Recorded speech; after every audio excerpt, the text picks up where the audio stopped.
Support for Nightly Business Report is provided by Franklin Templeton Investments and ExxonMobil. The power of word of mouth. It's cheap, it's easy, and it's the way many small businesses are staying in business these days. As Jeff Yasteen reports, business owners are learning how to harness the power of word of mouth so that they can drum up new business. Like so many business owners these days, Bill Hansen, a corporate caterer, knows all about the poor economy. His business income is off by about 25%, but Hansen has a not-so-secret recipe for gaining those lost revenues.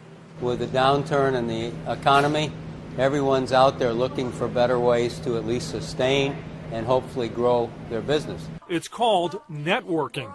And our chapter is one of the top chapters in the world. Not social networking like Facebook.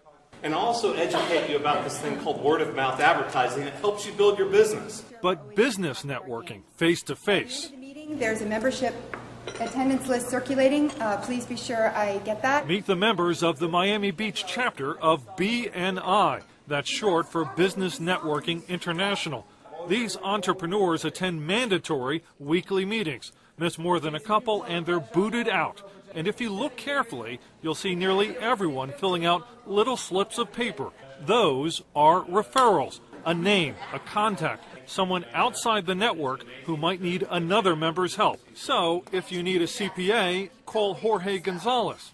An architect? You should talk with Patricia Kalistich. Holly Wallach's business is reviewing medical bills. This gives me the opportunity to tell a lot of people about what I do. And everyone that sits in this room is a highly motivated entrepreneur who has a Rolodex of their own of 40, 50, 60, 100 people. Of course, in the age of the smartphone, the BlackBerry, Twitter, the idea of sitting in a room sharing business contacts, it seems almost quaint. I mean, why spend the time meeting with a bunch of people for an hour each week when you could use that same time to blast out another 100 emails?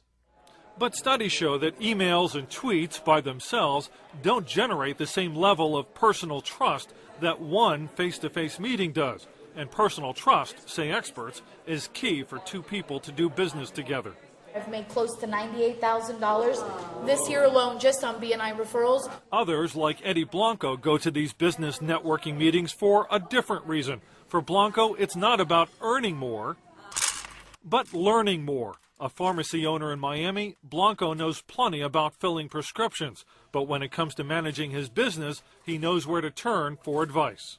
We're all business owners, and if I'm having a challenge in my business, it's very likely that somebody else in this room has also faced that challenge. So I have the resources to ask for help and ask for advice. Experts say that when unemployment goes up and consumer spending weakens, interest in networking picks up. For small business owners, it's an inexpensive form of marketing. And all that word-of-mouth advertising tends to work. Just ask Brian Bennett, who owns a commercial cleaning company. You're not just developing clients, but you're developing friends. Friends don't leave you. You know, clients do, friends don't. Bennett says he gets about 40% of his business from referrals, new customers brought to him by his friends. I hope you all reach your dreams in 2010. Jeff Yasteen, Nightly Business Report, Miami.